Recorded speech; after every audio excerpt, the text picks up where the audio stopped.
Ngikubingelele mbukeli ngiphinde ngomukele kwesimanje sikulethela zona indaba ezifika ngaso-ke isikhathi ividiyo kasisi eyasusa-ke umsindo ngesikhathi-ke ekubeka ngokusobala ukuthi-ke abangaxoshwa-ke abantu bangaphandle lapha-ke e-South Africa noma-ke khona-ke lapha-ke kwaNongoma-ke ividiyo ngempela-ke eyasusa-ke umsindo kasisi ethi uPhakamiwe Mthakathi-ke akayeke lento-ke akayenzayo lena-ke eMnambithi-ke uyofa-ke ekuseni-ke. Lokho-ke kwadala-ke iy'nkulumo-ke ey'ningi laphana-ke kuwona-ke u-social media mbukeli ngayo-ke ividiyo yakhe-ke usisi ukuthi-ke ngathi yena-ke ngabe-ke ucabanga kanjani. Abaningi bamhlasela-ke ngayo-ke leyo nkulumo yakhe mbukeli-ke useyixolisele-ke yena-ke Mathupha washo ukuthi ngempela-ke le vidiyo-ke ayenza kwakuyi-content nje akukho-ke okubi noma-ke ingxabano-ke ekhona phakathi kwakhe naye-ke laphana-ke uPhakamiwe Mthakathi.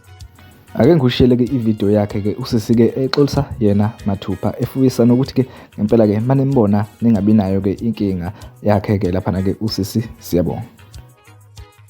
Kunabantu-ke engenze nabo i-content ngibala ubaba uPhakamiwe Mthakathi, ngibale uMamthembu Wodumo engazi kahle ukuthi lamavidiyo asuse unxushunxushu ezithi ayithandi ukuba nzimanyana. Kodwa nginganizakwethu ngifuna ukunicacisela namhlanje ukuthi akukho uxabana phakathi kwami nalabantu.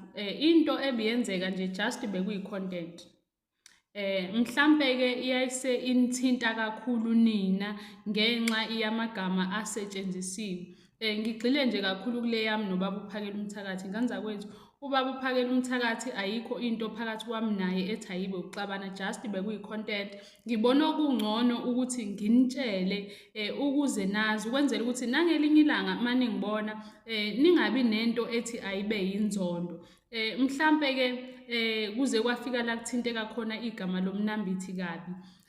Guys, Mnambithi bekuyi-content, ningayithathi nje kanjalo, bekuyi-content kuyaphela lapho ngoba ngelinye ilanga kuyokwenzeka mhlampe ningibone ngimdibi munye nalabantu laba ekubeni nina nibambe amagqubu. Futhi ngifuna ukukucacisa, uma ngabe-ke wenza i-content-ke kusuke kungekho serious, kusuke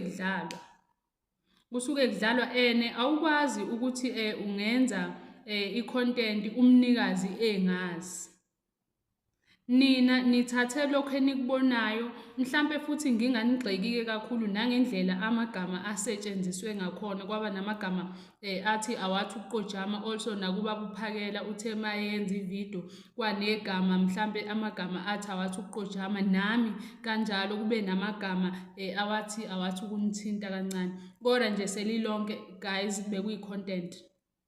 Akukho nje okungale kwalokho.